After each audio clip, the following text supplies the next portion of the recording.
Welcome, and thank you for joining the Price Formation Enhancement Working Group. Before we begin, please ensure you have your chat panel open by clicking the chat icon located at the bottom right of your WebEx screen. If you require any technical assistance, please use the chat to send a message to the event producer. Polling questions will launch on the right-hand side of your screen. Once you have selected your answer, click the Submit button to record your response. For all Q&A, you can submit your questions through the chat at any time. In the drop-down chat menu, make sure you select All Panelists, then enter your question, and click the Submit button at the bottom of the screen. All verbal questions will be taken during the Q&A portion of the event. I will give you instructions on how to ask questions at that time. With that, I'll turn the call over to Brenda Corona, Engagement and Policy Specialist. Thank you, Adrian. Welcome, everyone, to our Price Formation Enhancement Working Group session number 3. Today, we'll kick off a few housekeeping reminders as this call is being recorded for informational and convenience purposes only. As these collaborative working groups work to intend and stimulate different dialogue, we definitely encourage a lot of participation from everyone through the Slido and also in chat. Please be sure to state your name affiliation if you haven't before speaking or making a comment. Thank you, Adrian, for providing those WebEx instructions earlier. Make sure that the new WebEx does block you when you do raise your hand, so be sure to not mute yourself when you're unmuted. And also, those Slido questions will look like this on the right side of your screen. And then for in-person, we do have a passcode that we can provide as well, so that way participation is both from those who are attendee. For today's agenda, we will cover today's goals and working group with Candace with Juan, and then he'll go over the BAA level market power mitigation feedback recap, and he will do another polling during that time. And then lastly, we'll do a next working group phase and what to expect until then with Juan. And then I'll wrap things up with the next steps. This diagram is from last time we spoke in regards to the working groups that are working towards the proposal development phase. We are on track to hopefully get a few items done for this working group. And then I will go ahead and introduce Juan with this next slide. All right, thank you, Brenda. Good afternoon, everybody. Thank you for joining us again here for working group session number 3.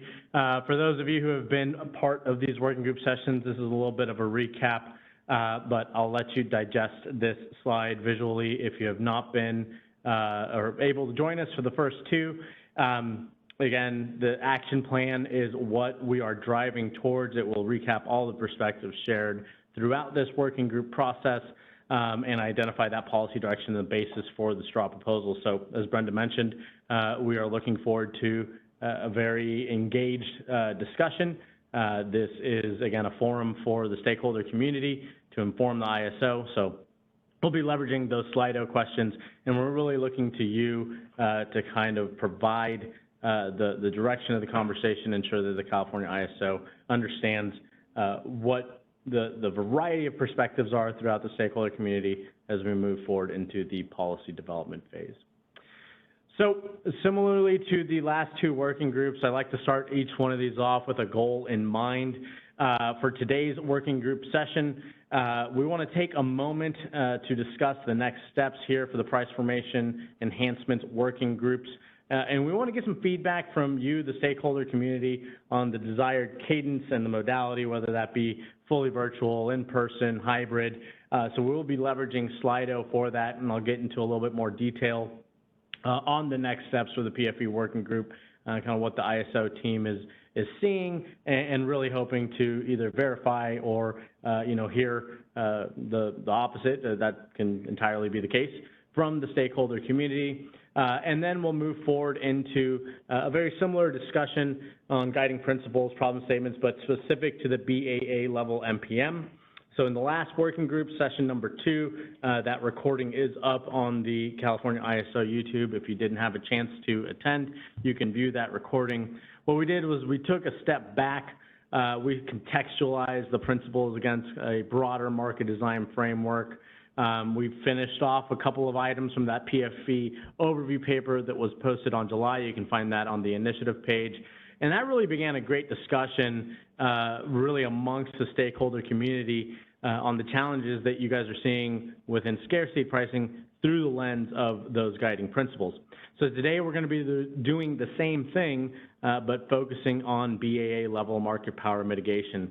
And again, you are leading today's conversation here today. I will facilitate the conversation, but we are really looking to hear your perspectives. So please do not be shy. You have chat, you have Slido, you have raise your hand. So looking forward to hearing from everybody here. So let's go ahead and talk a little bit about the next steps in the PFE working group and the cadence. You may have noticed that we extended the timelines on the comment templates themselves. We also added some specific verbiage to really outline what our intent is with those comment templates. This is an additional mechanism. But offline, we've been hearing some feedback that the cadence and the comment deadline of a week, for example, is perhaps, well, let's just move forward and let's see what the group here wants to do as far as the cadence. We're looking forward to your feedback. But again, we want to be responsive to both your bandwidth and our ability to kind of foster and facilitate a robust discussion here. So in the spirit of that, what we would like to propose is, in essence, a pause, so to speak, following working group session number 3. And that's to transition from this brainstorming, high-level perspective sharing to a more focused discussion and presentations from you, the stakeholders, on the topic areas that have been identified by this community throughout the PFE working groups sessions 1 and 2. So we'll get into a little bit more detail and get some feedback on the duration of these things, the cadence moving forward. We'll leverage Slido for that. But we want to provide room for the following things.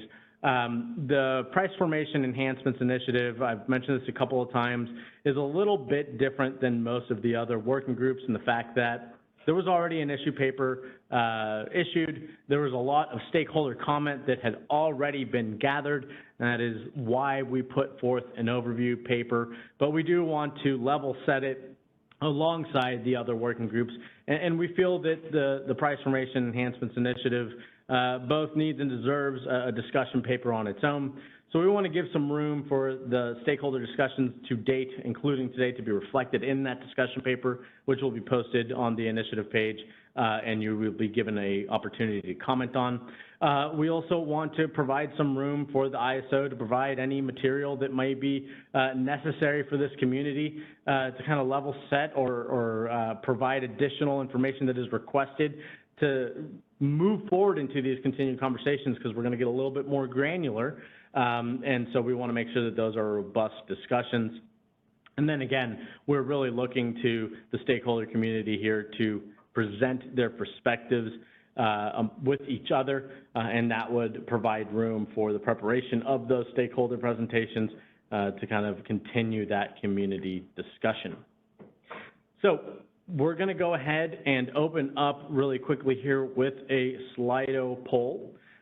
So Adrian, if you wouldn't mind going ahead and launching question number 1 here.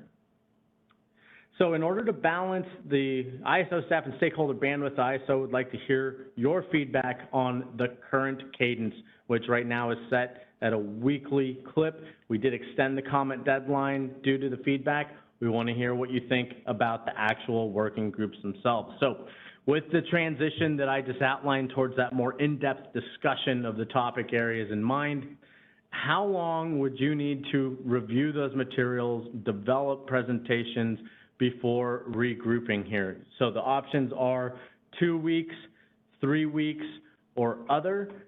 You will also see a presenter. So instead of NA, I've been provided with a presenter answer. That'll simply, again, be my way of presenting of moving forward logistically without skewing those results. So the next question that we really want to have your feedback on, we'll present these results here shortly, and then we can lead into discussion. We'll take any raised hands if anybody wants to share or fill in with the other. We have Brenda here keeping an eye on the chat for those other comments. Once we return from that break, answer to number 1, how frequently should the Price Formation Enhancement Working Groups meet? So should we continue the weekly cadence that we have, right? Momentum is never a bad thing. If it's a tenable pace, please share that thought. Should we do it once every other week? Or, again, please submit your answer in the chat if it is a different or other, and you don't have your option represented here on the Slido poll. The next question, do you prefer virtual or in-person working groups? I myself am as extroverted as they come. We did that MBTI. I like the in-person. I might be very much in the minority here. Right, so please let us know, do you prefer virtual or do you prefer in-person or hybrid?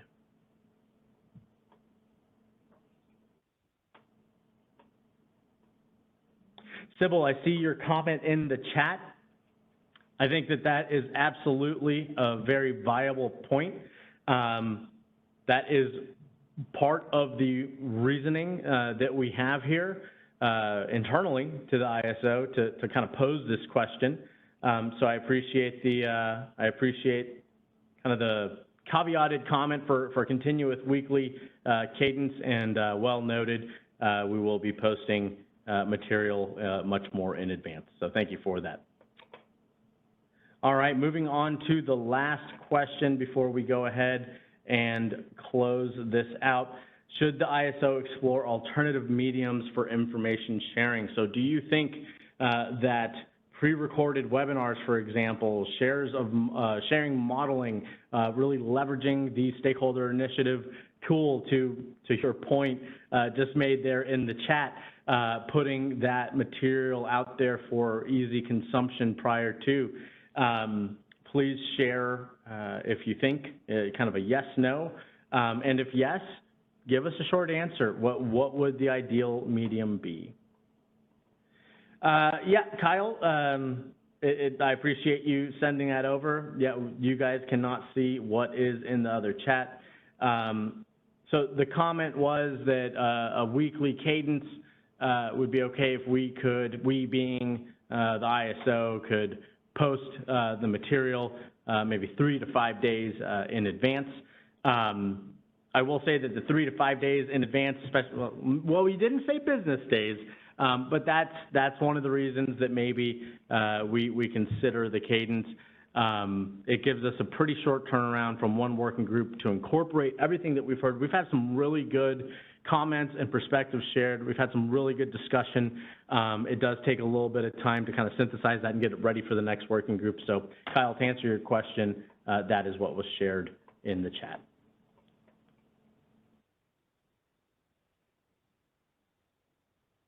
So I see 36 responses. I see that we have about 77 people on here. So I'm going to give it just a little bit more time. Please work your way through these 4. Again, for the others, you can put your comments in the chat, and I'll do my best to address those. I'll also have Brenda Corona here with me to keep me honest, make sure that I don't miss anything in the chat there.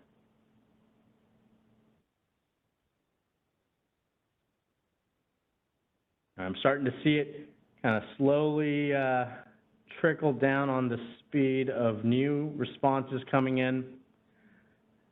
So again, we will capture these, the Slido polls. You can continue to submit your responses, but for the sake of moving forward into the more substantive discussion on BAA level MPM, if we could go ahead and share the results.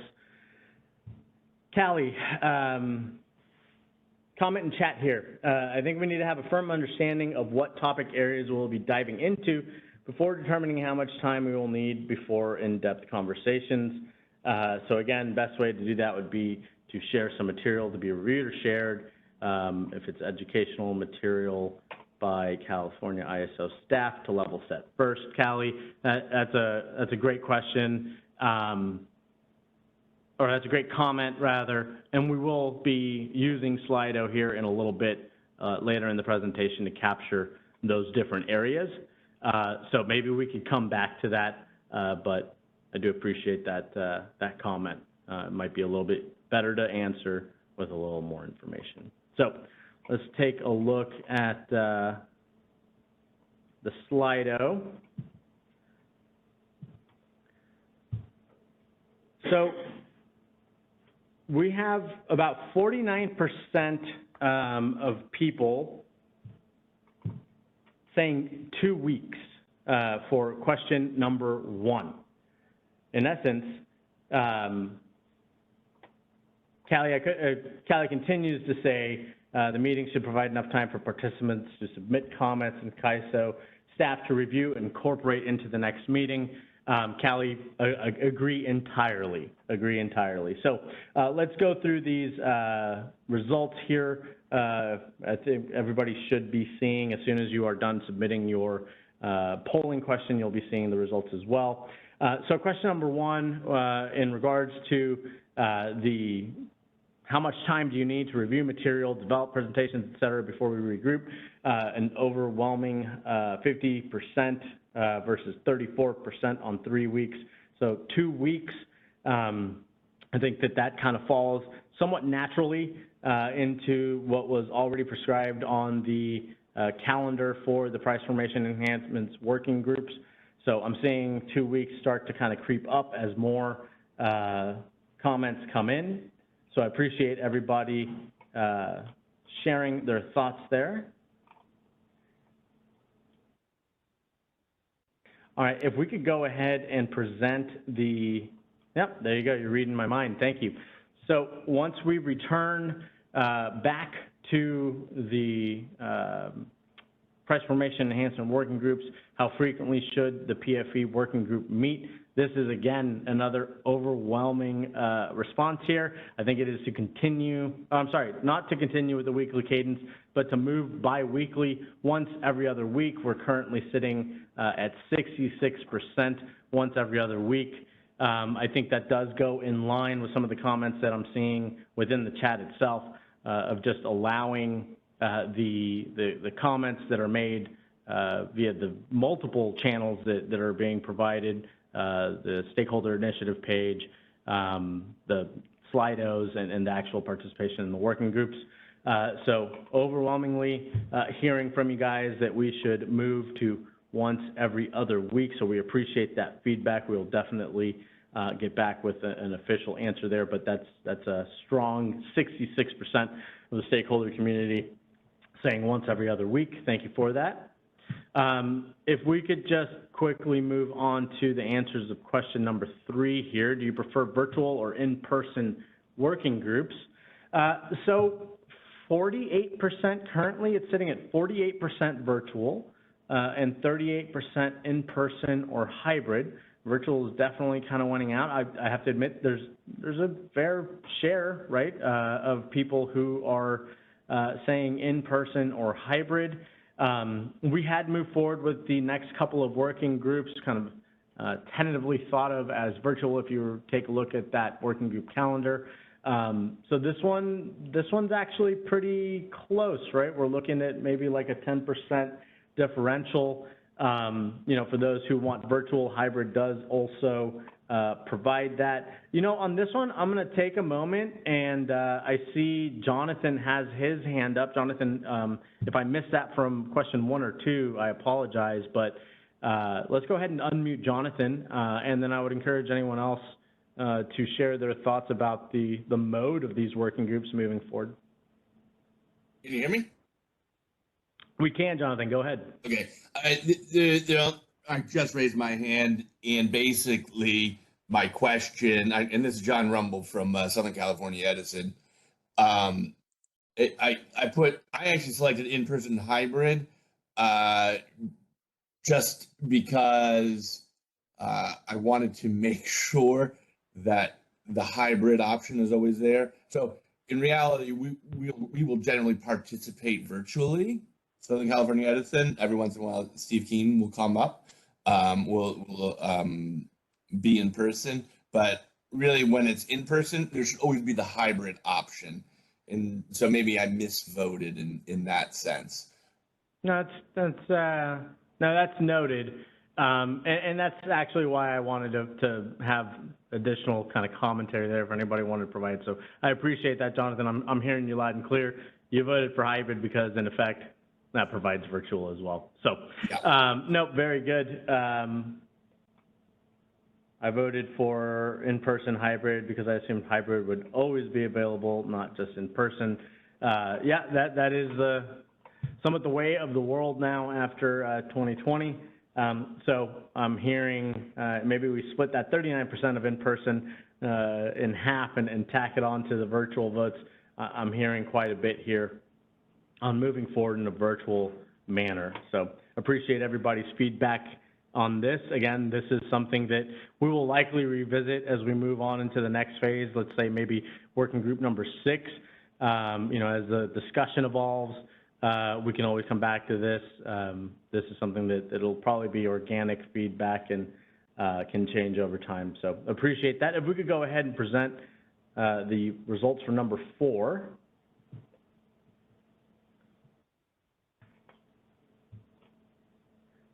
So should the ISO explore alternative mediums for information sharing? 45% yes, 31% no. Let's take a look at, if yes, what medium and why? Let's take a look at the chat here.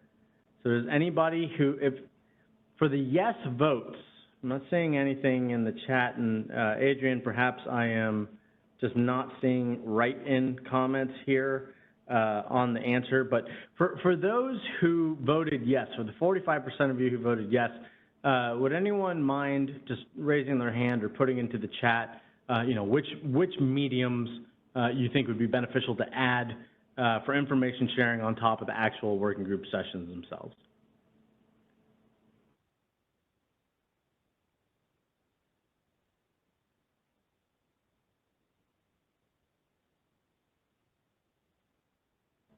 It's 45% of you guys. Pre-recorded webinars, documentation on the initiative page. What this working group construct is for you guys. What would help the most?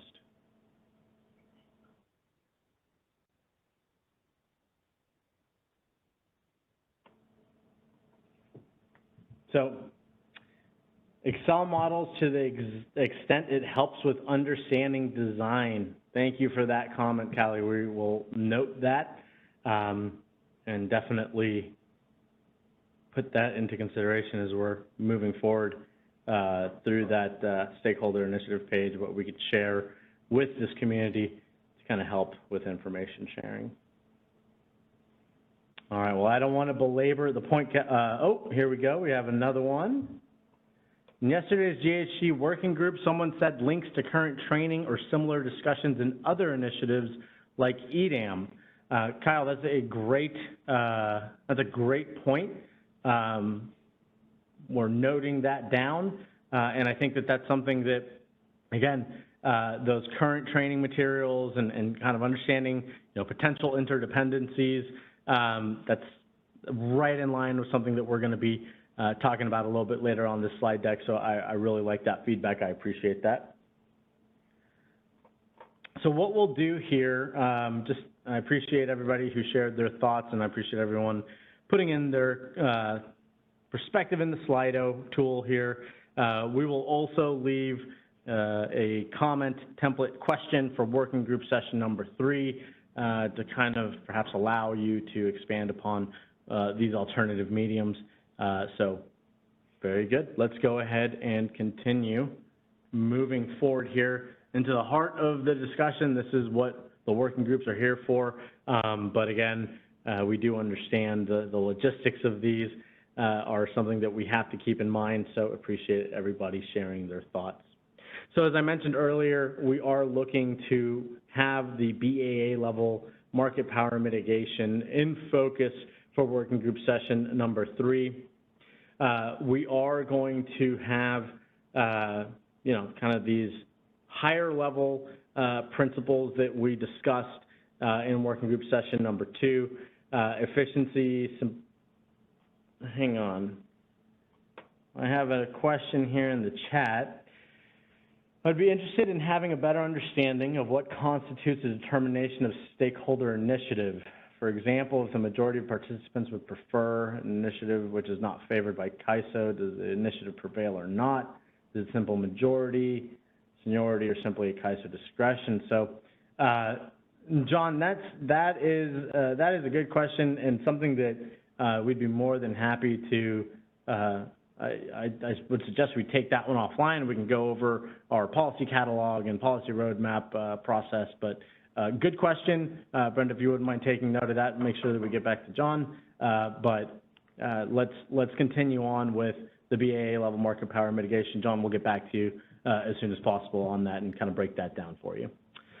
So we're going to be moving forward with the higher level, let's call them, primary principles that we discussed in scarcity pricing working group 2 of efficiency, simplicity, transparency, and feasibility. Now in working group number 2, there were several other proposed guiding principles. I want to note that for the sake of the discussion, to kind of have it level set, that was a piece of feedback we received in working group session number 1, that there was a sentiment that we did a good job of kind of framing our goals, problem statements, and principles for scarcity pricing, and perhaps jumped a little bit into the deep end on the BAA level market power mitigation. So I'm trying to do the same level set exercise here between the two topics. Any of the proposed or any of the stakeholder comments that came in on these principles or other principles for consideration will be reflected in that discussion paper as well as the action plan at the end of the working group process. But let's keep this as the lens through which we are viewing BAA level market power mitigation of efficiency, simplicity, transparency, and then, of course, feasibility. So before we get into the discussion, the overview paper posed 3 questions to start this discussion. Should BAA level market power mitigation, which moving forward for my own sake and being tongue-tied, I am just going to say MPM from now on. So should BAA level MPM be applied as done in the WIM today to the EDAM?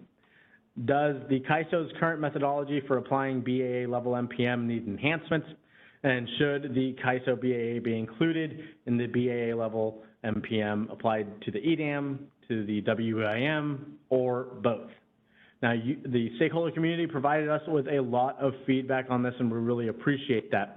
The primary one is to, well, James, I see your hand up here. Want to make sure that you get a, why don't you go ahead and weigh in here. We could have James unmute. Can you hear me, Juan? We can. Hey, this is James Friedrich from the California ISO. Can you go back to the last slide? I just want to clarify the last bullet should also include neither as a potential option as well. So that, to clarify, it'd be if the CAISO BA should be included in the EDAM, WIM, both, or neither would be the full set of options. Yeah, no, I appreciate that, James.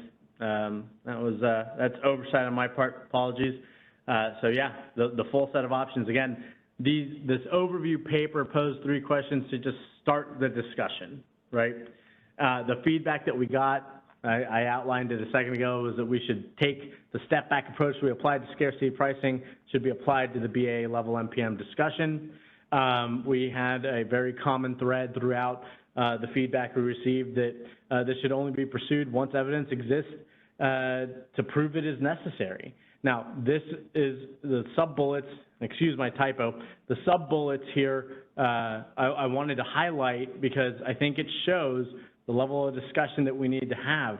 Underneath that, I'm not going to put entities on here. Again, for the sake of discussion, we had some share a sentiment that a risk of over-mitigation will reduce supply's willingness to transact in CAISO, potentially contributing to scarcity.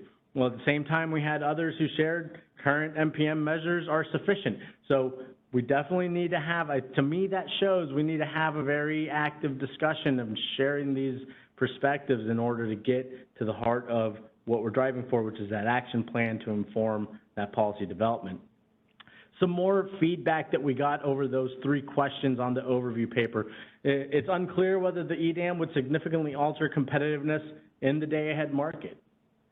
We had a comment that, again, does kind of assume the need. Oh, I appreciate that. John, well, apologies. Go ahead and, if you guys wouldn't mind waiting for just one more slide, I'll be sure to call on you guys. Again, right now I am simply reviewing some of the feedback that the community shared so that they can get the thoughts going here amongst this group on the call here today so we can kind of have that discussion going.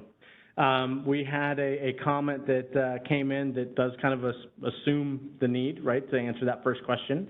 That we asked the question, should it be applied, that it's preferable to start with a uniform implementation, so the California ISO/BA should be included.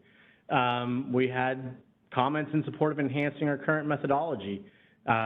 We had, when it comes to that current methodology, we had comments that were very specific about, you know, thinking that the comprehensive approach, grouping all the BAAs and performing DCPA would be the preferred approach, right, to that individual sharing that perspective.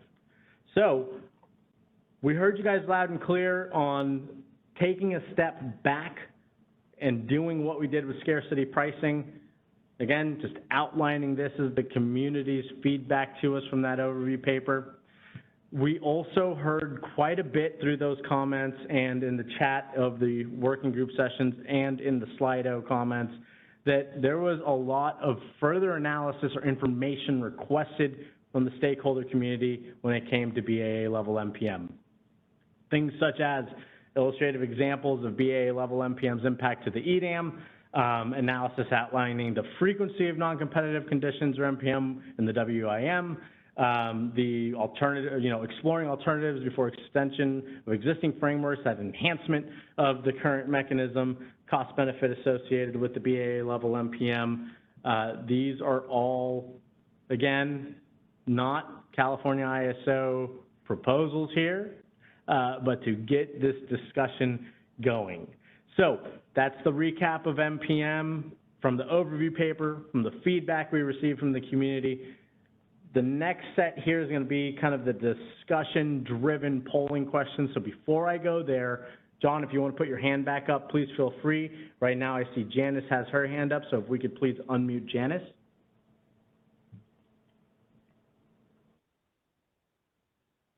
Go back to the one slide where you asked us all to pause. EDAM will most definitely impact, in my opinion, the bilateral market outside of CAISO in the same way that EIM has altered the competitiveness and just the general behavior of the day-ahead market.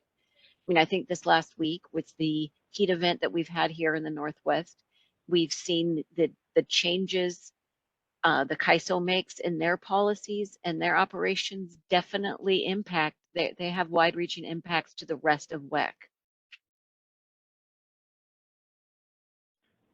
Janice, thank you for that comment. I apologize. It's Janice. I don't know that I got the first part of it. So I think what I heard you say was that to the bottom bullet here is that it absolutely impacts competitiveness, and I heard you loud and clear on the recent heat event to the Northwest, but I want to make sure that there wasn't something at the beginning of that statement that I missed here. Well, first I was specifying my name, despite how it's spelled, is pronounced Janice. And Denise, I'm so sorry. It's no problem. And how I started it was that we saw changes to the bilateral market and the general competitive market of the day ahead and real-time market with the implementation of EIM. And I would expect that we're going to see changes when we expand into EDAM, because I don't know if you heard this part, but the CAISO is very impactful to the overall WEC marketing. Janice, thank you very much for that. And thank you for repeating that first part. And, you know, my name is Juan Buitrago. I grew up in Texas, so pronouncing names is important to me. I've heard every variation of my own, so apologies. John, let's go ahead and unmute John.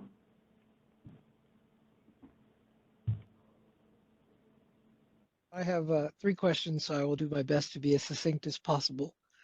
Okay. My first question is just a question for clarity. In EIM, effectively, there is no bid-ask spread. Is that something that we are intending to propagate forward for EDAM?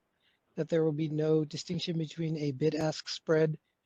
And the reason why I asked that question is because it would potentially, in the way that Janice was saying, it would impact the day-ahead market, certainly, if there is no bid-ask spread. And then the second question that I had would be along the lines of, I guess the phrase I would be looking for would be visibility in regards to scarcity pricing as compared to, for example, advisory pricing, which we do not get a whole lot of scarcity or whole lot of visibility on for what the advisory prices are that are used in the full network model and how those prices are derived. I think that we would like more clarity on that, especially when it comes to scarcity pricing. And then the third question that I had was specifically in regards to scarcity pricing, but it kind of escapes me at the moment. So I might have to end up raising my hand a little bit later when it comes back to me. Not as young as I used to be. Not a problem, John. I appreciate John from SRP. So no, I appreciate you sharing that. Any reactions from? Give me a quick idea here. Who shares these sentiments? Who might have alternative viewpoints?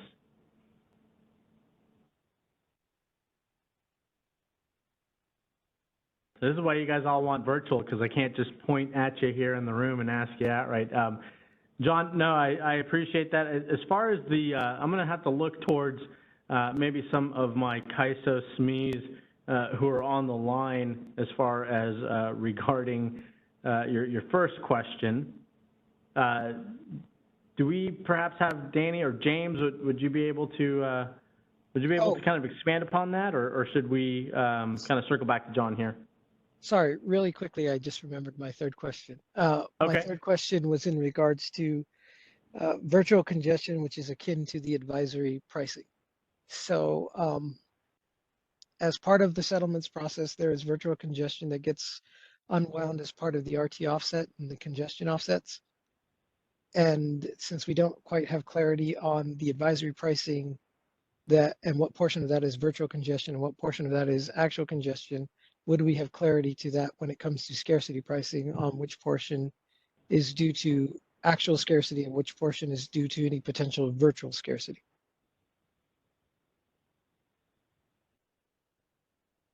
Do you have a comment there? No? Okay. No, John, thank you. And you know, the heart of your question is really kind of centered around EDAM design there, and I think that might be something that, to my point earlier, we can provide a little bit more information kind of on those interdependencies and source material, reference material. So I'm going to look to my California ISO SMEs here. And if not, John, we might take that one offline and get back to you there. James, please go ahead. I'm not sure this is James Friedrich from the California ISO. I'm not sure I can provide a full response without, help from others, but to the best of my knowledge, the concept of bid-ask spread is not a concept within the WEAM or within the EDAM, at least in terms of the use of that name does not ring a bell in any context. It could be that you're talking about a market mechanism that indeed exists and is referred to by a different name or a different concept, but that buzzword does not ring a bell for me. And then the second and third questions were on sort of transparency of advisory pricing, which I do recognize as a sort of a price formation issue, and it's been sort of taken up in the context of storage in the scope of this initiative, and the two issues raised around advisory price transparency that John brings up are new to me, but we can certainly consider that within the scope of this initiative, whether or not the CAISO can provide more transparency for advisory pricing and under certain or all conditions. So thanks, John, for those comments, and let me know if there's any reaction. Yeah, no, thank you, James. Before I move on, any reaction to that, either what John said or what James' reply was, and John, to James's point, please, this is noted, we will incorporate that into this kind of pause window that we're talking about as far as presenting material via that stakeholder page, so appreciate you sharing your comments there. Any other reactions and or comments before we kind of get into the heart of BAA level MPM through the lens of those guiding principles, similarly to what we did with scarcity pricing? All right, I'm going to go ahead and move forward here. So everybody, please have your Slido tools ready.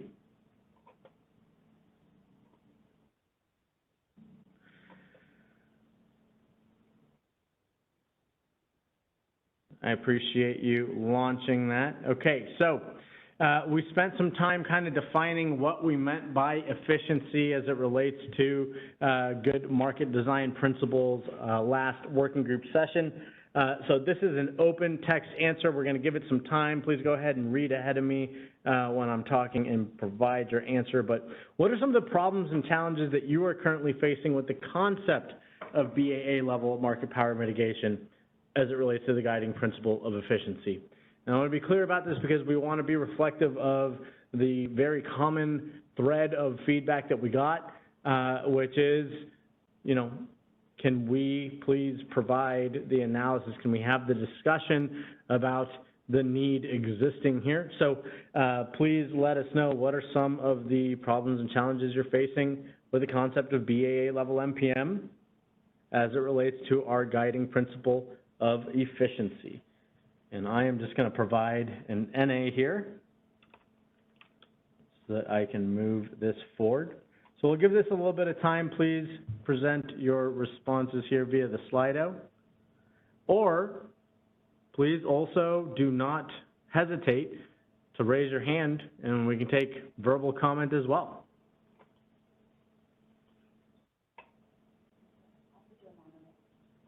Oh, that's a good point. I would like to remind everybody that on the Slido, you do have the option. There should be a pull-down option of your name and anonymous. Please feel free to choose as you wish between those two.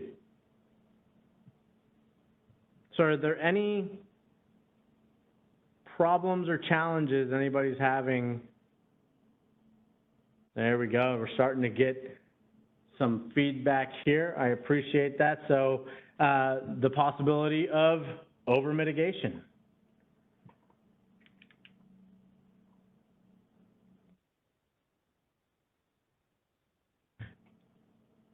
Janice,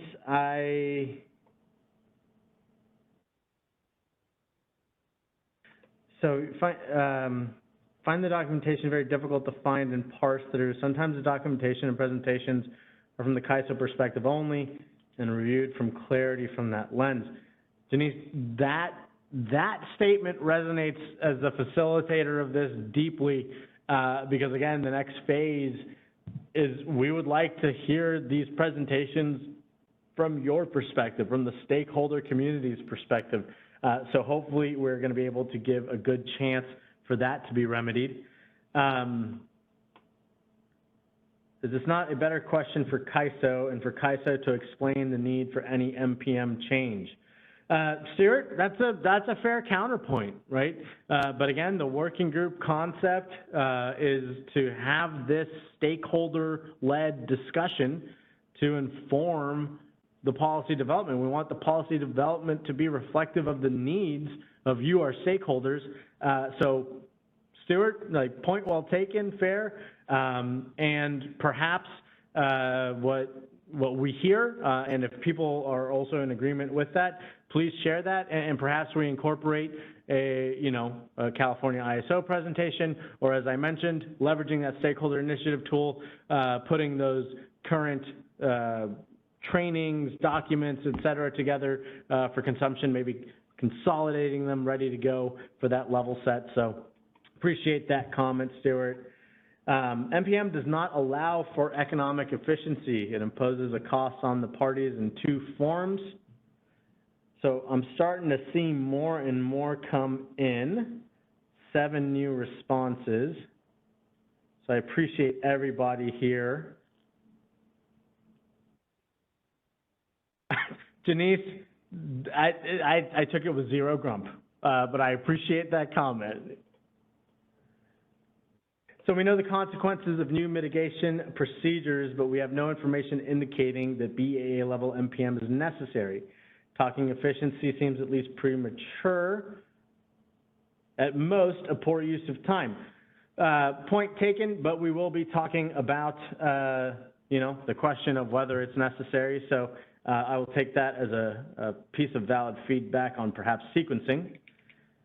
We have another anonymous comment here. Over mitigation is not consistent with efficiency.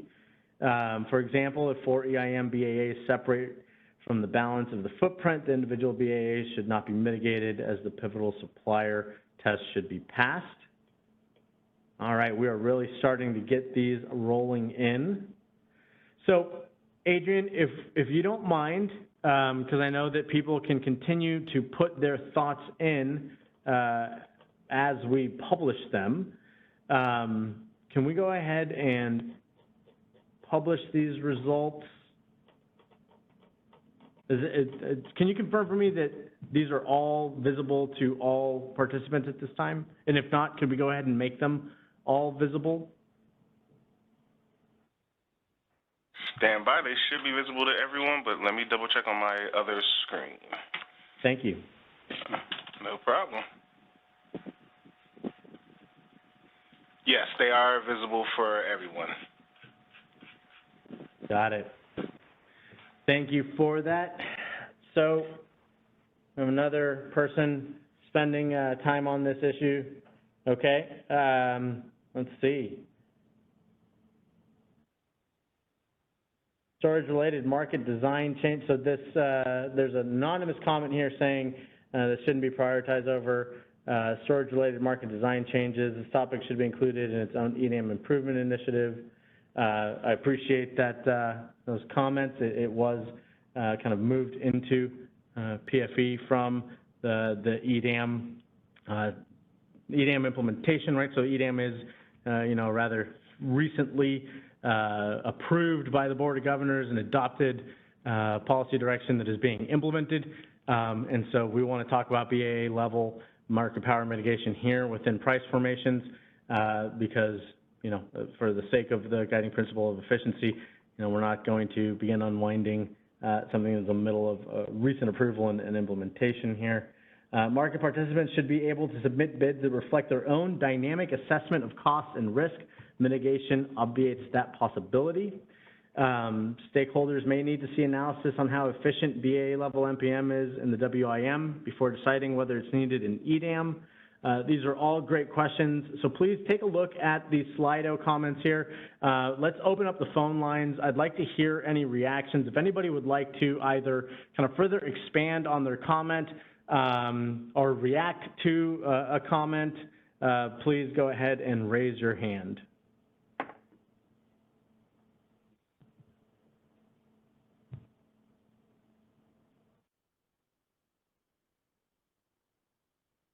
Okay, John, if we could unmute John. Since nobody else decided they wanted to speak, I think I do have a question for you also in regards to the market price mitigation for EDAM in relation to the Western EIM. So the market price mitigation for the Western EIM, at least as I recall, is predicated on the previous day's gas price according to and the thing escapes me at the moment. There's a specific gas price that is utilized to set the gas price when you calculate the market price mitigation cap. Is the same structure essentially intended for EDAM, or is there a structure that would be more relevant to what the current gas day price is and what the spot market price is? John, if I'm understanding your question, you're asking whether that structure is intended to be put into EDAM, correct? Yes, because the Western EIM market price mitigation can cause you substantial problems if there are price swings from one day to the next in gas. Because if the price suddenly spikes up from the previous day, you will be capped according to the price of the previous day. And I imagine that in EDAM, since that's taking place further ahead in time, right, that we would use something that would be the equivalent of ahead of a day, which we currently in Western EIM use the day in ahead of an hour. And to what degree is that effectively going to negatively impact the price swings in the gas markets and the mitigation point, right? Because it'll change the mitigation point.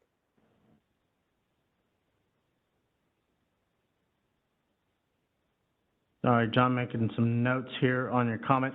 You know, I'd like to see if anybody has a reaction to that, because John, to answer, I don't like answering questions with a question, but your question is precisely what we posed, right? Is to begin that discussion, should it be applied to EDAM as it is in WIM? You know, that was kind of part of this thought exercise. So I think that comment is right in line with the type of discussion we're wanting to have here in the working group. So I'd love to hear if anybody has a reaction to that. Stuart, I see that your hand is up. Let's go ahead. Oh, well, I think John wasn't done. John, go ahead.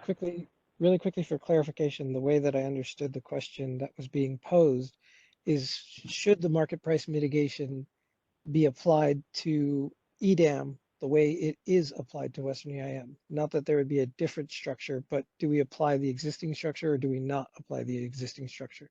So am I misunderstanding the question? No. I appreciate that clarification, John. Apologies that I misunderstood you there. I think it does also kind of fall into, you know, perhaps the enhancements to current methodology, right? So I think, James, please go ahead and, I see your hand up. Please go ahead and weigh in here, but I do want to also hear others' reactions to that. Let's go ahead and let James go. This is James Friedrich from the CAISO. John, I'm not an expert on how debts are formed, and so to get to the meat of your question, I'd have to refer to someone else. But my understanding is that the intention for EDAM would use the same methodology to establish default energy bids as the WIM does. And so what you get in WIM would likely be the same as what would be in EDAM. Okay, yeah, that's what I figured it would be. And that would be the concern that I would have then, because that is a concern when you're talking about the quantity that we tend to transact in the 50-minute market, which it's assumed that a majority of that transaction would move over, as well as our bilaterals, to EDAM, and you would still have that same market price mitigation, which does already represent a problem for us within the Western EIM structure.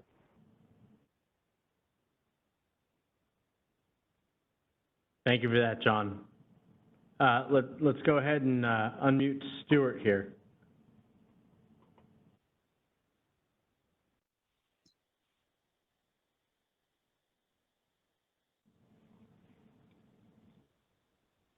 Stuart, go ahead. Your line is unmuted.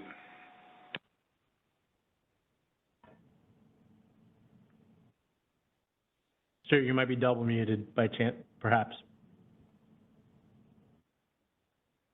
Recognizing that, the DO market price may be higher and influence the actual debt that should be used, but I do recognize the problem. I think my main point though was the BEA level market power mitigation was discussed in EDAM. It was put forward by CAISO and EDAM as a good idea. There wasn't consensus that we had to move down this path, and hence it was pushed to a working group, which we appreciate to get further discussion. My expectation going into the working group, and I think Carly Wells and maybe others have highlighted this, look, we're looking for some analysis as to why this should be a priority right now. What is CAISO's specific concern? Not generally allowing market power mitigation, but why is CAISO pushing for BEA level market power mitigation. And I'm hoping that we're going to get some analysis that answers that question, because that was the genesis in EDAM, and that's why we're here discussing this topic as a working group. Does that make sense? That makes perfect sense, Stuart. And, you know, we actually had an internal discussion this morning on the order of these slides, and I think you're making me second guess myself. So I tell you what, Stuart, if you don't mind, put a pin in that one. Let me get through the next 3 slides, and I think we're going to address that like on the nose head on. So I'm seeing comments in the chat that people are agreeing with that. So I tell you what, why don't we go ahead and let's move on into the next kind of simplicity, right? So let's move a little bit more quickly here, because again, we will capture all of these. We are going to put them all into the discussion paper, and it is going to inform that in-depth conversation in the next phase. So please, what I'm hearing and what I read was the overwhelming feedback is the analysis that's needed and the level setting that's needed in order to answer the question, is this needed? Right, so let's move through the remaining 3 guiding principles here, and I think we're going to get to what I'm hearing is really the desired topic of the working group community here. So what are the problems or challenges that you are currently facing with the concept of BAA level MPM as it relates to the guiding principle of simplicity? And just for the sake of where I think I'm hearing the discussion desired to go, I'm going to leave this open here for just a little bit. And then again, of course, if this does resonate with you, please feel free to raise your hand and provide your comment. So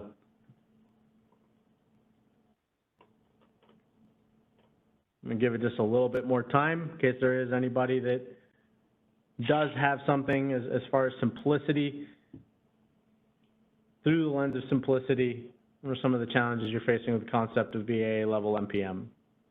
I'm hearing a lot of people ask, why is this needed? So I would like to hear, you know, I would like to pull on that thread, and I kind of want to encourage you guys to tell me, through the lens of simplicity, what are some of the challenges you're facing? Simplicity implies addressing problems where they exist. BAA level MPM does not mesh with that concept. Thank you for that comment. Getting a lot of NAs. You guys are taking it easy on me, but I think you might just be wanting to get more to that analysis conversation.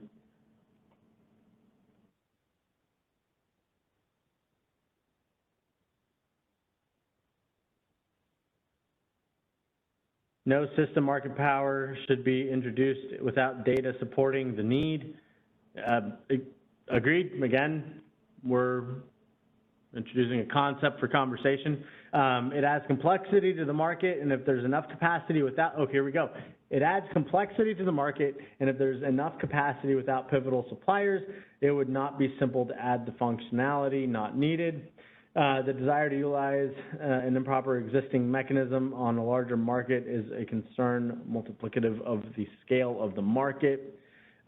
Would like to explore if other approaches to MPM, such as conduct or impact approach, which seems simpler. Again, this is something that we are focused on BAA level. We just had EDAM design board approved and in the middle there. So I think that is kind of, I want to make sure that we're scoped on the BAA level. I think people are confusing BAA level MPM with system market power MPM. So, you know, I'm hearing perhaps, you know, more level set or information provided is what's needed here. Oh, do we have a raised hand? So I apologize, guys. When I'm looking at the Slido comments, I do not see those raised hands, so thank you for alerting me. Why don't we go ahead and unmute Kathleen, and then if you don't mind, let's go ahead and publish the write-in comments so that we can get a little conversation around the reaction. So Kathleen, floor is yours. Yeah, no, thank you. It's Kathleen Colbert from District. I saw someone put something in the Slido that I thought was worth talking about, so I wanted to give you a pause for a second. the comment about are we confusing BA level market power mitigation with system market power mitigation, can we take a second and kind of talk about that? Because I think that's an interesting, it never occurred to me there was confusion, so I want to understand what confusion might exist and make sure we're all on the same page. I don't know if that individual also wants to raise their hand, but that would be helpful. Yeah, no, Kathleen, actually, this is precise. I appreciate that. This is precisely the stakeholder discussion we're looking for, actually in the room. So let's go ahead and go to Don in the room. So Kathleen, this is Don. I actually put that comment. This is Don with GDS Associates on behalf of CISA. And I think this is where I'd love for James Friedrich to confirm my understanding or recollection. But, you know, in the Western Energy Imbalance Market, the CAISO balancing authority area is deemed competitive. You know, there's basically assumption there's lots of importers, there's lots of internal supply. So the CAISO BA is deemed competitive, so you wouldn't do a BAA level mitigation. Whereas the EIM entities, they are deemed not competitive because they usually have one large incumbent utility in the balancing authority area, and they by default can't pass the resource or pass the pivotal supplier tests. And so rather than sort of performing a pivotal supplier test, the assumption is that the EIM balancing authority area is non-competitive, and to the extent that transfers are binding, then you mitigate the whole balancing authority area. And but there may be instances where if you make that assumption, but a large number of EIM BAAs separated from the rest of the EIM footprint, there may be sufficient number of suppliers in that grouping of BAs that you wouldn't want to trigger mitigation. And so you wouldn't want to have this sort of generic rule that all of the EIM BAs, absent the CAISO, are non-competitive. So, James, is my recollection correct, James? This is James. Am I unmuted? You are. Yeah, that aligns with yes, that aligns exactly right. And to point out that, you know, as Don points out, this method of BA level market power mitigation exists in the WEAM today. That's the way that it's undertaken. And the basic question is, if it applies in the WEAM, should it apply in the EDAM for similar reasons? And we're, you know, part of the working group discussion is intended to get at why is it relevant for the WEAM, and do those same situations apply to the EDAM to help us answer that question. Thank you. Appreciate that, James. Kathleen, would you like to respond? Yeah, I would. That was a really helpful explanation from Don, and James, thanks for the follow-up. But Don, I really appreciate the comment and the Slido and the explanation. That will help me be crisper. I think the way I hear you saying this, and I'm going to do a three-way conversation, get Don's confirmation that I'm understanding him correctly, is that we're recommending to use BAA level mitigation when we're referring to not performing a market power test, but automatically triggering an entire area being mitigated when there's a transfer binding, as opposed to system market power mitigation is when we're thinking of performing an actual test in that area or across the entire footprint and triggering mitigation. Does that vibe with you? Let's go to Don. So I think when I think system market power, I think that's footprint-wide, sort of a footprint-wide assessment. And the discussion we're sort of having around, and absent EIM, there has been discussion in the CAISO, whether CAISO should have the assumption that it's always competitive, and that's the system market power debate that everybody's having, that I completely agree with everybody that we need to have more data that proves whether or not that's the case. And so the system market power is either going to apply at the EDAM-wide footprint level, or or at the CAISO specific, sort of the discussion would be pre-EDAM. I think the key thing we get here is that, you know, when EIM was originally done and ported over the market power mitigation approach, there weren't a lot of balancing authority areas. So great, you got Pacific Corp separating from Pacific Corp West and Pacific Corp East separating from CAISO. Well, you can pretty much assume that it wouldn't pass the pivotal supplier test. But now there's so many different balancing authorities, and you could have groups of them separating that making that assumption that any BAA that separates from the rest of the footprint is non-competitive is probably over-mitigating. I just want to note that I agree wholeheartedly and completely with Dawn. Juan, if you want to take notes, make sure to note this down.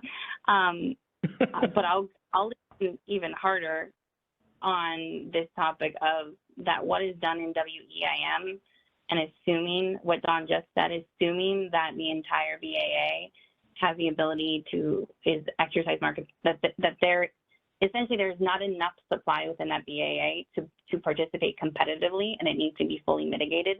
I do believe it's over mitigation in many situations, especially today. But the reason to think through that is that what's really happening when it's triggered is that the transfer constraint is binding. That is a transfer capability limitation that's actually local. There's a local issue within the system. The system, let's be frank, with the size of the footprint in real time, we don't have a system market power concern. That's why people keep asking for data. But when a transfer or a transmission constraint binds, then there is an incentive potentially to exercise market power. So that is what needs to be tested. So the right way to test within the BAAs is to actually see if resources are located in an area where they have an incentive to exercise local market power against that transfer constraint, not just internal transmission constraints. And I think if it had been discussed broadly, or if we had the fleet we have today, we probably would have made those kinds of decisions at the start of WEIM. But that's what needs to happen. All right, I appreciate. I want to highlight to the entire audience here that is precisely, in a nutshell, what we're hoping for in this working group construct here, is that back and forth. So I appreciate you, Kathleen. I appreciate you, Dawn. John, let's go ahead and unmute you. Would love to hear your thoughts weigh in on this conversation. So thank you both, Dawn and Kathleen. I really do appreciate the back and forth that just went on there. Unfortunately, I think I'm kind of misunderstanding because I'm not quite understanding what the difference is between the system and the BAA, other than to understand that the argument is that the BAA does not have sufficient suppliers within its own service territory to be considered competitive. But that would be assuming that the BAA is essentially an island unto itself and it does not engage in any kind of transaction or optimization utilizing other counterparties, which doesn't seem to me to make a whole lot of sense. If it does engage in bilateral deals, or historically had engaged in bilateral deals in efforts to optimize its portfolio or minimize its costs, optimize its profit, however you want to frame it, right? Then there should have been no need for market price mitigation in Western EIM, just like there would, in theory, be no need for market price mitigation in EDAM, where you're again saying that there are a sufficient number of suppliers that interact with one another, that we don't need to mitigate the market. The market is self-regulating effectively. Please go ahead. So this is Don, I'll add. I think Kathleen hit it right, that really when you think of the transfer limits binding, it's really more of a local market power concern. And that's why let's say that Tucson, SRP, APS, and New Mexico basically separate from basically there's limited transfers into those 4 balancing authority areas as a collective group. But there's 4 suppliers, maybe more suppliers in there. That is there really the ability to exercise market power when those 4 balancing authority areas separated? Under the current EIM design, it doesn't matter. All 4 of those BAs are going to be mitigated. For all the resources in those 4 BAs are going to be mitigated. I think under this approach, it would basically say, oh, well, there's 4 of you that separated together. That's great. That's 4 is more than 3 in the pivotal suppliers test. And so it's still competitive, and they shouldn't mitigate any of those balancing authority areas. Right, but keeping that in mind, I would kind of do like a 6 degrees to Kevin Bacon kind of thing, right? That the transfers that can be received at TEP, some are shared with APS and SRP, but some are not, and similar with SRP and similar with APS, right? You could readily make that argument, and that you would have sufficient diversification of counterparties that you can transfer to and from, that the BAA in and of itself, even in Western EIM, you could argue does not effectively have market power authority, right? So it doesn't need market price mitigation. So, John, appreciate that. I saw 2 hands go up. I want to make sure that we get them in. So let's have Rahul unmuted and jump into the conversation, and then Kathleen, we'll have you come in after there. So Rahul? Just a sound check. Can you hear me, Juan? We can hear you loud and clear. Yeah, maybe I can ask to go after Kathleen. Okay. Yeah, no. I tell you what, let's go ahead. Leave your hand up, Rahul. And Kathleen, please jump back in here. Kathleen Colbert from Vistra. I agree with John, and I just want to, again, reemphasize in the spirit of having a conversation, that the conclusion that John is talking through about WEIM inappropriately performing BA level mitigation, kind of walking down that logic, is something I think multiple people have already arrived to, who have thought a lot about that. When I first realized that the EIM did that, especially still does it, given how, like, the more recent years, it's definitely over mitigating. It definitely looks really inappropriate. And I can't imagine why anyone would want to carry that through to an EIM. It's a local concern, and it should be applying the local market power mitigation test, because that identifies constraints. We test each constraint to see if it's uncompetitive, and then we look to see if resources are effective to that constraint, so they have an incentive. I mean, that's the way to do that in a world where you have dynamic local market power mitigation. If we truly believe that system market power is a concern broadly, then conduct and impact test is an alternative that is we could consider, but we've done that in the past at CAISO. The CAISO considered it, and the lift involved in moving our design to a conduct and impact test was very large. So on your simplicity principle, Juan, I'll tell you that's why it failed the last time.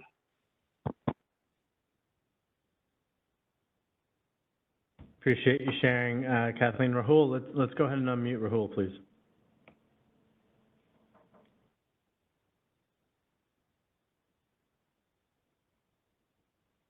Hi, Juan, just sound check again. Loud and clear. So, question for maybe Don and then James. The concept of market power mitigation in EIMs is still considered as local market power mitigation, right? Like, it's not, and I'm phrasing this as a question and looking for confirmation that for EIMs, the transfers are considered like any other transmission constraint in CAISO, and hence we are applying local market power mitigation. Those BAs by themselves are not considered individual systems, and hence that's not part of system market power mitigation. Is my understanding accurate? James, I'm going to look to you on this one, please. Rahul, can you go through that one more time for me? So for EIMs mitigation rules, they are based on the fact that we assume those transfers are like any other CAISO transmission constraint, and hence we are applying local market power mitigation, and they are not considered. Those BAs are not considered system by itself, and hence it's not like system market power mitigation for EIM and local for CAISO. Does that clarify what I'm asking? It does, but I'm not sure the answer, to be honest with you. It sounds like what you're saying is do resources have, let's say, do resources have congestion contributions to the transfer limits as if they were physical constraints with shift factors? Is that essentially what you're saying? Like you can identify, you could identify in a sense which resources are able to provide counterflow to a scheduling limit or a transfer limit. Yeah, so maybe if I rephrase my question, the EIM market power mitigation is still local market power mitigation. And that's why EIM treatment is different from CAISO. Is that the right analogy? And if that's the case, then what's, are we considering something different for EDAM?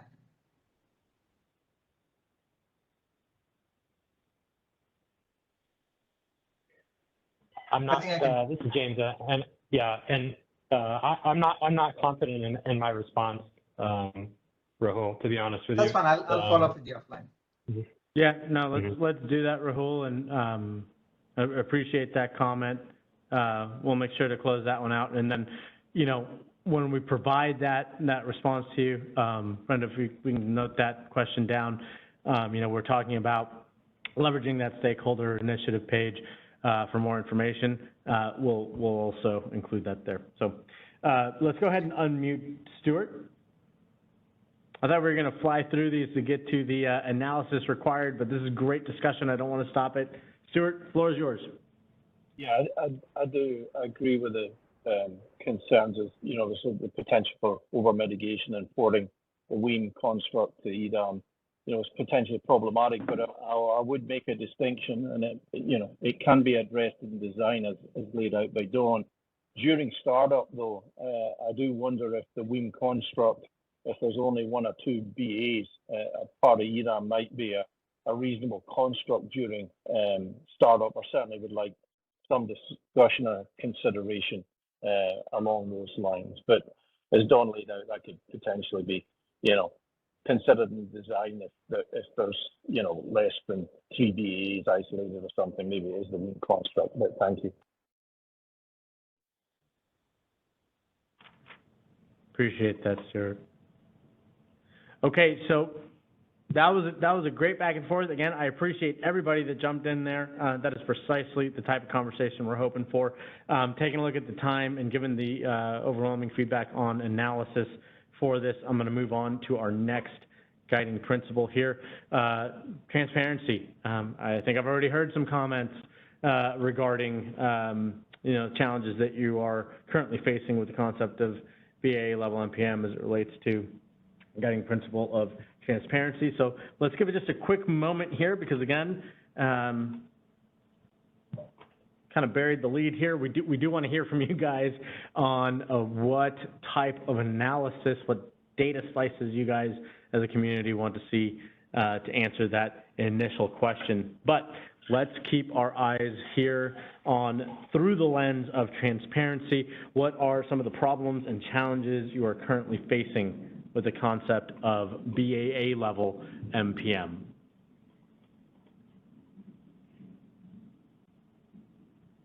So we're going to give this a little bit more time. And of course, if you want to raise your hand, you can absolutely feel free to. Brenda, I'm going to, with the slide up, I'm going to look to you for raised hands, please. Thank you.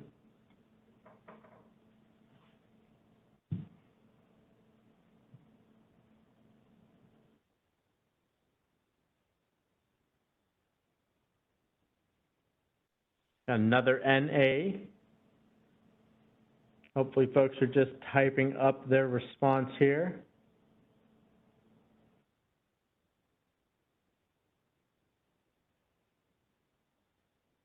Okay, so this is a newer trend, rapid fire NAs.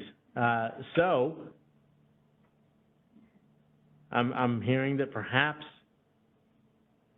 this is not a problem or challenge. Yep. Nope. Very good. Let's go ahead and post these comments. Again, our posting the comment does not prevent you from logging it. We will be posting the comments onto the initiative page following the working group.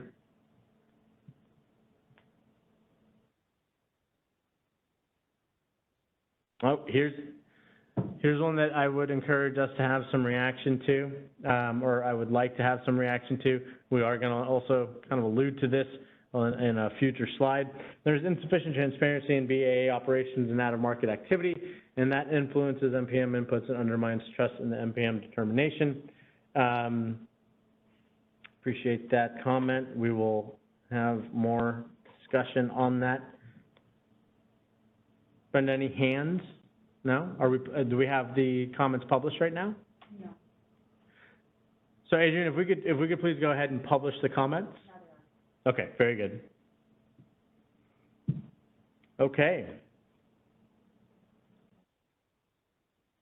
So any reactions? Anybody care to expand upon if you did not give an NA?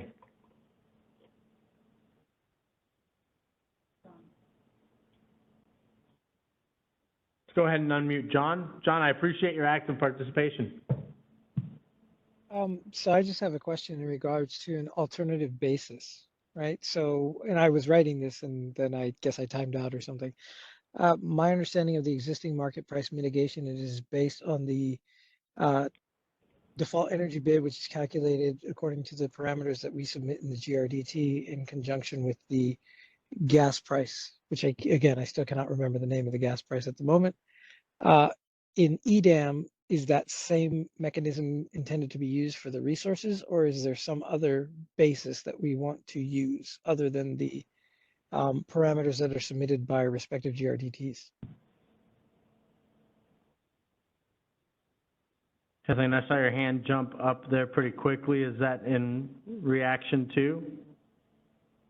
Let's go ahead and there you go, thank you. Yeah, I'm taking pity on the prior back and forth on Deb. That's flat. I'll raise my hand. Okay, Kathleen Colbert from District. Hey, John, that's a really interesting question. Let's unpack it together. So the CAISO has an entire system application for calculating the default energy bids. And it's called ECIC, Energy Cost Index Calculator.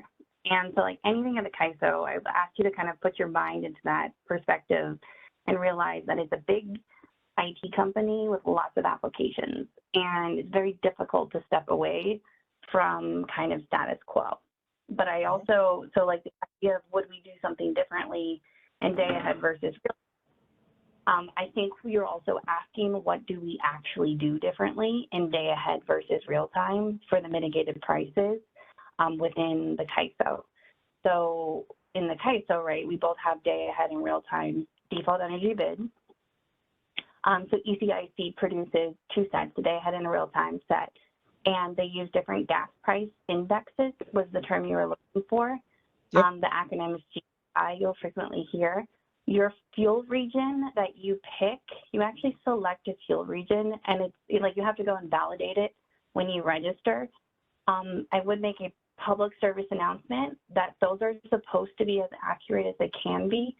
So like you're from SRC, right? So I would say you look at the fuel region that you pick, you do want to make sure that if the CAISO doesn't have a fuel region with a commodity price, so the trading hub, and a pipeline rate and or a mix of pipeline rates or hubs that you think is a good representation, there is a process by which you should be asking the CAISO to add an additional fuel region. That's an enhancement that was done several years ago to be able to submit that fuel region request. It does support, yeah, of course, it does support a blended. So like when we struggled through that years ago, the question came up of, there were some entities in the WEIM that are located in areas that are approximate to multiple hubs, where you could pull power or pull gas supply off of different gas hubs or gas pools or city gates. depending on where you are. And also multiple pipelines with different rates, depending on which one was most optimal to flow on at any given point in time. And this is a really nuanced issue, but I never hear anyone talking about it, so I'm gonna do this. What the policy is set is that the CAISO can't give you more than one fuel region, but they can give you a blended fuel region with weights that you would negotiate with them.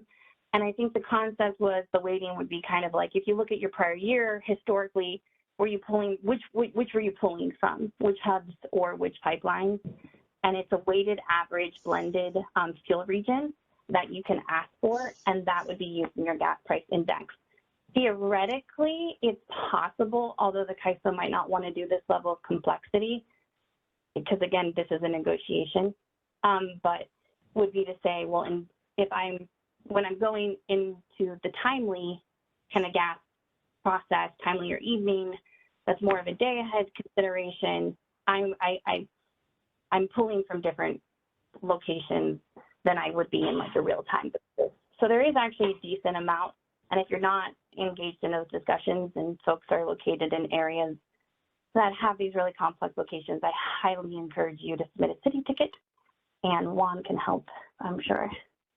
Yeah, I was about to ask you about the degree of dynamic weighting, and it sounds like since it's part of the negotiation, which at least the negotiations I've done with CAISO generally are not expedient, or it depends, expedient on certain timescales, but not on others. Okay, so that does answer my question, and it does. John, go ahead. Oh, please go ahead. No, that answers my question very much, and I really do appreciate the information, because that does help as far as I think you said it was the GPI. That does help a lot. And it also does, however, and I would like confirmation from Juan, so that does allude that the EDAM market price mitigation would still function with that GRDT parameters combined with the GPI, correct? That's the intention, because that's the methodology that we use in Western EIA, right? Right. This kind of harkens back to your last question here, John, which I think we're going to get back to you on. But James, if you wouldn't mind, let's go ahead and get James on the line here. And I'll second Kathleen's comment there, John. Send in a city ticket. I will be more than happy to kind of help you with that. So, James, go ahead. Yeah, James Friedrich from CAISO. I just want to confirm that as far as my understanding, that the EDAM policy makes no change to default energy bid calculations and utilizes the existing methodology in its NPM design. Okay. Thank you. Thank you very much. Appreciate it. This is Kathleen. Let me just round out with one more thing for my friends out there. That is also my understanding, and I emphasize the ECIC is already set up to do this, so it's going to be the same process. But something else is, I also hear a call for education on this topic. This is a price formation education. This is more of a education piece, but maybe take an ask on this. But the day-ahead GPI is different, can be different from the real-time GPI that's used in that calculation. And if you're unfamiliar with what the CAISO does to make sure that the actual commodity price index that's used in that GPI is as accurate as possible, CAISO pulls it at around 8:30 in the morning before the day ahead off of the trading, off of the exchanges, to make sure it's as accurate as possible.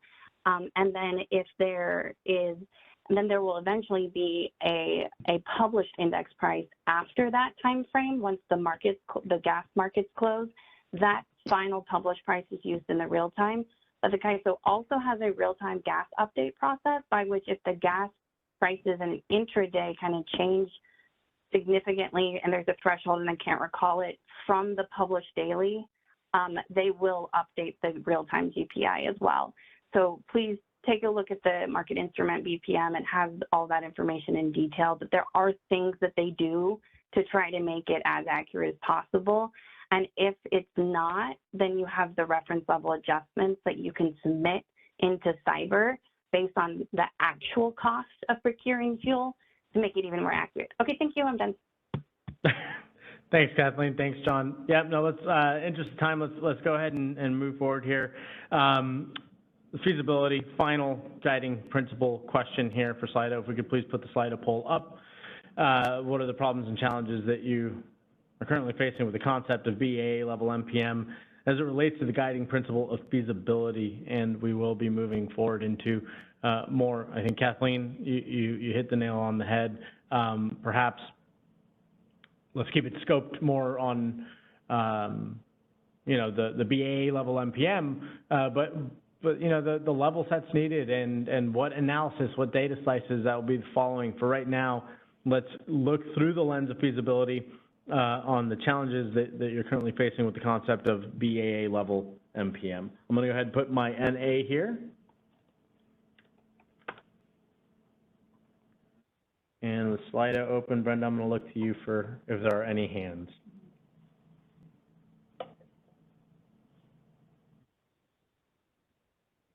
So John, Brenda did just put that market instruments BPM in the chat.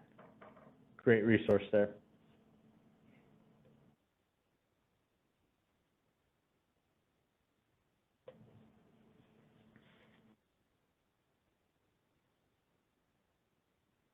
I don't want to cut anybody off, but I'm seeing thumbs up, I'm seeing NAs. I think everybody's kind of ready to talk about the data that they would like to see to answer that first question. Let's give it a little bit more time.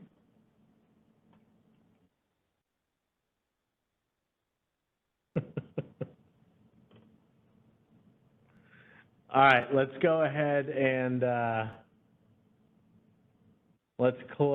this assumes true underlying cost. Here we go. Okay, so this assumes true underlying cost of various resources under various conditions can be determined. Here's another anonymous comment. Relying on static assessment of competitiveness would likely lead to over-mitigation, and the feasibility of a dynamic assessment is unclear. Appreciate you sharing that.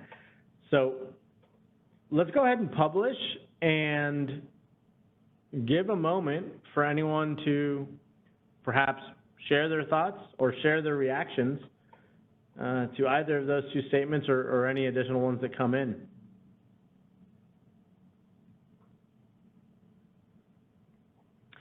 Here's another anonymous one. If this group decides at BAA level, so more, okay, I appreciate that, Adrian. Thank you for giving me that heads up. So there are several of you that are still typing. Our event producer does have visibility to that, so let's leave that open, and we will get more responses here for reaction.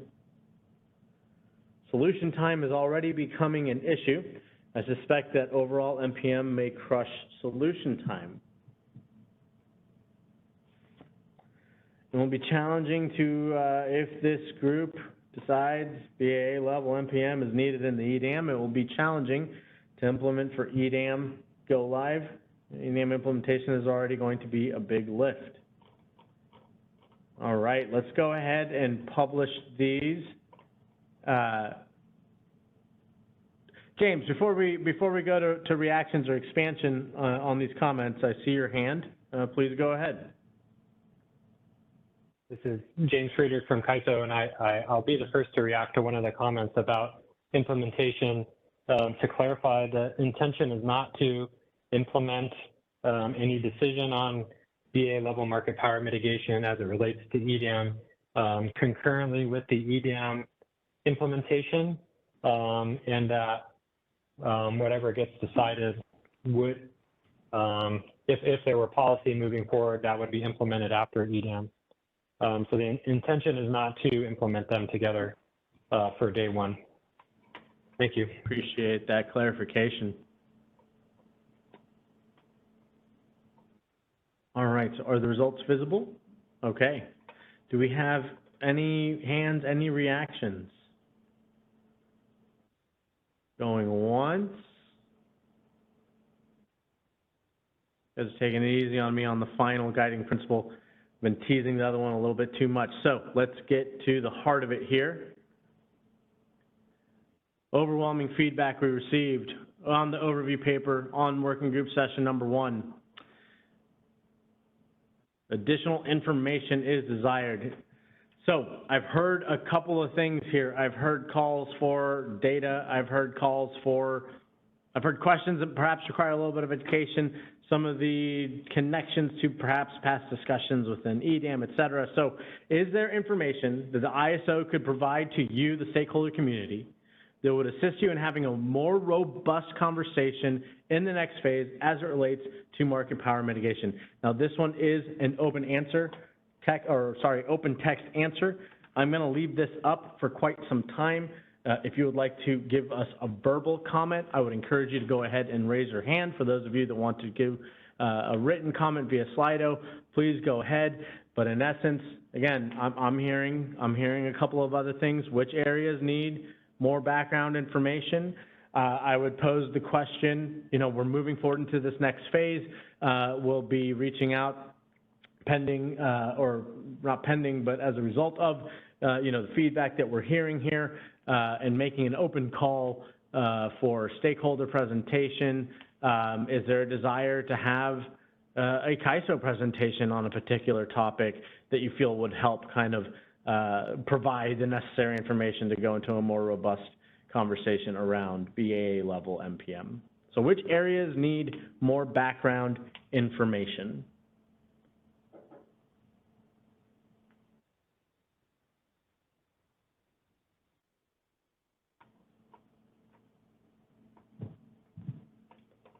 Okay, I appreciate these. This is great feedback. Brenda, give me yep, all right. So Callie, let's go ahead and unmute Callie. Hi, it's Callie Wells with the Western Power Trading Forum. So obviously we've I think already heard quite a few calls for different kinds of information, but I think at least in the next phase, it's really important that we kind of level set. So I think it'd be, understanding exactly what's implemented in the WEAM today, the BA level mitigation in the WEAM today, the issues and problems that we see with that, and somehow quantify that, provide examples as to what the issues are, what is the problem that this is trying to address. I think it's also really important to know very clearly what is being planned for EDAM implementation. And then also, if we were to make any changes, what is the problem that we're trying to address? Because I think we've heard a lot. I've been somewhat silent on this, but is there actually an issue? And I think with that question, obviously, is the call for data analysis. Right. And I don't know if you have another slide for the data request. Yep, I do. You led me right to it, so I appreciate that, Callie. But, I've got my little legal pad here. I think I'm on my 4th page. I've heard a lot of kind of level set areas as well. I'm also seeing a lot of really substantive comment coming in on this, so I really appreciate this feedback. Adrian, do we still have people currently providing a written response to this Slido question? No, not this time. Okay, let's go ahead and publish these results and allow the community to kind of see here from the discussions today. It seems like stakeholders may benefit from a CAISO presentation on BAA level MPM and how it is used in WIM. That echoes kind of Callie's comments there, as well as some others. An analysis that clearly indicates the kind of lack of competitiveness that would warrant pursuing system level mitigation and BAA level MPM is the item here. How a dynamic competitiveness assessment incorporating multiple BAAs would be performed. So what I'm hearing from the stakeholder community here is that while this is a place for a discussion among stakeholders as it relates to BAA level MPM, there's a strong desire for the California ISO to come in and provide some level set information. And then Callie, to what I just promised you on the next slide, let's talk about that analysis, because again, this was a piece of heavy feedback. And we really appreciate everybody providing that within the comment templates and verbally in working group session 1. One of the common threads we got was for analysis, a request for the analysis here. So what slices of data would you need to feel informed to continue the discussion at a very robust level regarding the need for BAA level MPM? So let's go ahead, and I'm going to put my NA in here. We're going to take the same approach. Please feel free to enter into comment or raise your hand. Kathleen, I see your hand is raised, so let's go ahead and unmute Kathleen. We're going to let this one kind of marinate a little bit, and we'll look to Adrian to let us know if there's anybody still typing. So again, I know that this was a very common theme in the comments, so Kathleen, the floor is yours. Kathleen Colbert from Vistra. I would really like to see analysis to get what Don and John were talking about earlier, system market power versus BAA level market power. For the system market power side, there's been analysis done in the past. It just is really old. I can't remember, and maybe if Callie gets to jump back in, she might recall when that was done, and she can help out, so phone a friend. But I think we know how to do the system market power analysis. And I would ask either market analysis or DMM. I don't really care who provides it, but if somebody can, that would be awesome. Do an update system-wide across the entire. In day, you should probably look at day ahead and real time separately. The day ahead would just be the CAISO BAA. Real time would be all of LEAM.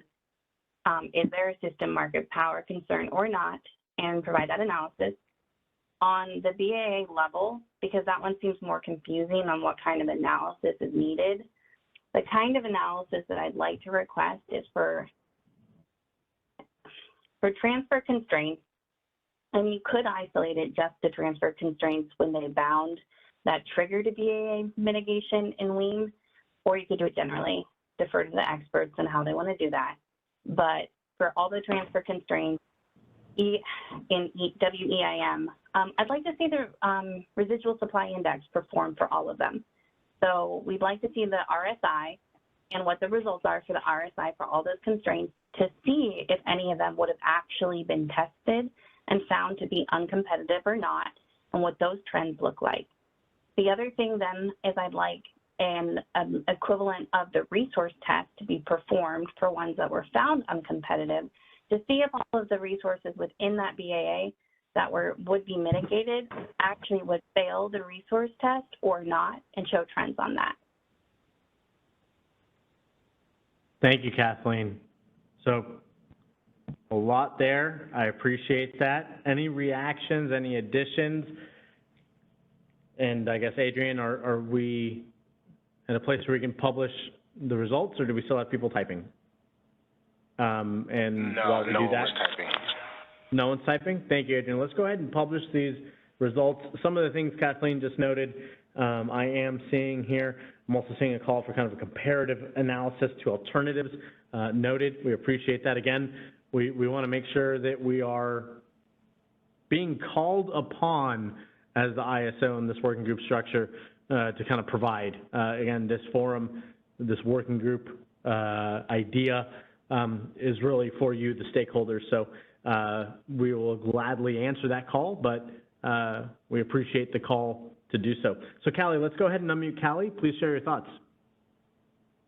Yeah, hi, it's Callie Wells with the Western Power Trading Forum. So just to kind of add on a little bit to Kathleen's suggestion. So I can't recall when the last system market power study was done that she was referring to, but DMM obviously includes an analysis of competitive conditions in the day-ahead market in their annual report. So, that'd be a decent starting point. But to add to kind of what that study would look like for purposes of this conversation, I think it's really important that whatever study is done uses assumptions that align with when we would expect any of this to be implemented. So it's really needing to look forward and look forward at the additional procurement that's taking place, the additional capacity coming online, the additional maybe transmission system that's going to be available at that point in time, if and when we get to, I think, EDM starting 2025. I don't know when this would possibly be implemented, but make sure any study that's done is looking forward, not backwards. because we obviously know we'll see drastically different results just because of our shortage in capacity right now. So just wanted to add that to the conversation. I appreciate that, Callie. Thank you. Again, this is the major, I will apologize, I will own it. I buried the lead here. This was the major thread across the comments, the call for this analysis. So I want to leave this open for another moment here. Would anyone care to either to add on, right? This is to help inform us, to then turn inform you. What do you need? What slices of data do you need in order to continue this discussion? So I appreciate everybody who's participated thus far in this. Okay, I think in essence, I'm starting to see some comments in here in agreement. So I think Kathleen and Callie kind of captured it here. So I appreciate that. All right, so the final Slido poll for you. I made mention of this very beginning here. So again, we are transitioning from this high-level perspective sharing phase into more of a focused discussion. After this break, we're going to be soliciting presentations. I heard from the stakeholder community they would like the California ISO subject matters to be part of those presentations. So I'm really looking forward to the next set of working groups as we kind of move into that topic discussion, granular discussion phase. And so from what we have received thus far, stakeholders have expressed an interest in further discussing the following existing market mechanisms within the context of scarcity and BAA level MPM. A major topic, particularly within the working groups, was RA. Out-of-market action, impact on real-time prices. That was the comment that was made earlier in Slido that I told you, I promised you I would come back to it here at a later slide. The interaction of RA and the triggering of scarcity conditions. And the fact that we are going to have different RA programs throughout the West. Another common thing that we heard or were provided written comment about was ancillary service pricing, and then flexible ramping product that we have here at the California ISO, both kind of the current methodology as well as any associated penalties there. So this Slido poll is going to be a ranking question. We do not have a bottom line. Nothing will be below the line, so to speak. But I'm going to ask you all to please put these in a ranking order of, interest, importance, however you want to see it. What we're gauging here is which areas does the stakeholder community, aside from the level set that we've clearly uncovered together here today, what areas does the stakeholder community want to spend time, effort, and perhaps present on, not just from the ISO, if called upon, we will, but from other stakeholders to share their perspective. So please rank these options here. I'm going to click presenter. You just read through them, click them. They will be 1 through 5. We also have an open text field on this. So again, we're going to leave this one open for a little bit here. We're going to give it until about 3:55. This is really going to inform us during this kind of pause, as we're calling it, and before we enter this next phase into more robust discussion. Did we leave something out? Did the discussion today spur something on that you feel should be added to this list? So rank these 5 for us, and then give us any new areas of discussion that you would like in the next phase. Again, the new areas of discussion, if you do add that text field in, I'm going to ask you to do the following. Let me know if you want the ISO to present upon it, or let me know if you would like the stakeholder community to present upon it. So I'm going to go ahead and put my NA, and I am very curious to see the results of this question. For this one, since there is a ranking, I think we're going to let it sit for a minute, and we're going to let these responses kind of rack up. I also want to be cognizant of people writing in additional topics for consideration in the next phase of the working group. Of course, as always, if you have a comment, please feel free. We have one here in the room. Don, please go ahead. Don Trethaway with CISA. Just a clarifying question. When you say phase, do you mean like the next working groups associated with phase 1 of the price formation enhancements? Or phase 2? There's so many tracks, phases, I get confused. Well, no, Don, good question. Absolutely not the phasing or tracks from a policy development perspective. To me, kind of loosely, high level speaking, working groups 1, 2, and 3 were about hearing from the community and somewhat creating an inventory, so to speak, of the perspectives and problems the stakeholder community was seeing as it related to scarcity pricing and BAA level market power mitigation. So when I say phase, I don't mean it in the traditional CAISO phase as in with policy development. When I say we're moving to a next phase, or let's say we're moving into a next chapter of the working groups, right? Let's remove that language. This is where we're really, we've had several people say that they were willing to present, but now we're really getting into a point where we're able to identify these topics. So we'll come back to the stakeholder community saying, you know, working group number 4, we would like to really tackle, you know, well, let's go ahead and see what we're seeing. We would really like to tackle the out-of-market actions impact on real-time prices. Work group 4, let's get some presentations. Anyone willing to present? Anybody need us to present? So great question. Track A, 1, 2, 3, phase, yeah. Let's call it the next chapter of the working groups for PFE.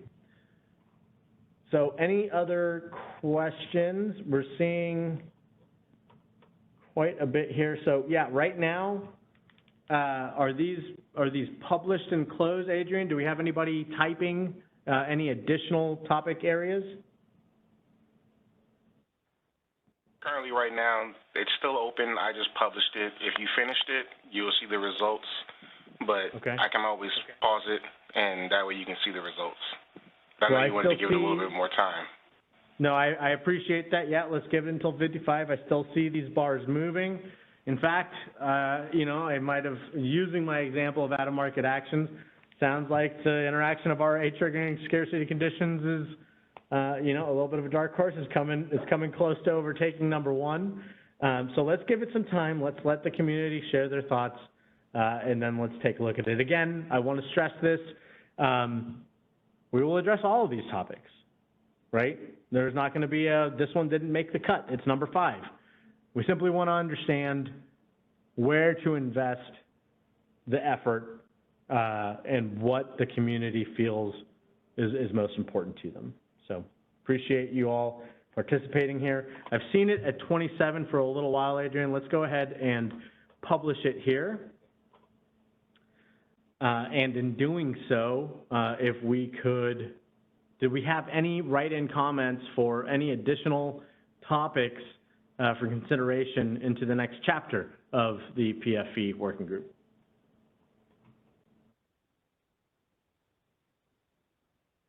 So were there any write-in comments, Adrian?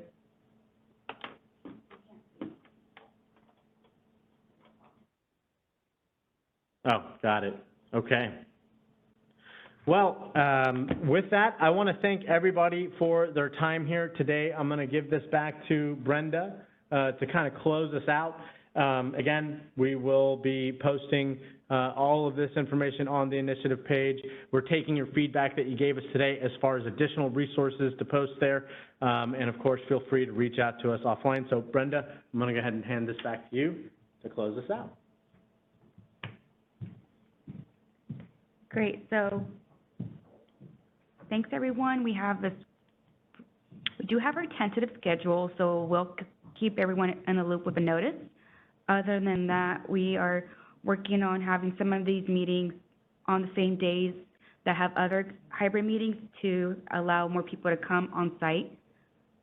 And then we do want to invite everyone to the Extended Day Ahead Market Forum that will be happening August 30th. We also welcome you to attend the August 29th welcoming evening. So there will be a special event during the evening, the day before. So please be sure to register. Registration is coming close to a closing maximum attendee. So if you haven't registered, please register and let us know if you're attending. If not, if you have any changes in your registration, let us know as well so we can make sure we accommodate for other people who are planning to attend. But other than that, let us know if you have any questions. And I think that's it for now. I'll go ahead and pass it back to Adrian to give us our next, to close the meeting. Thanks, everyone.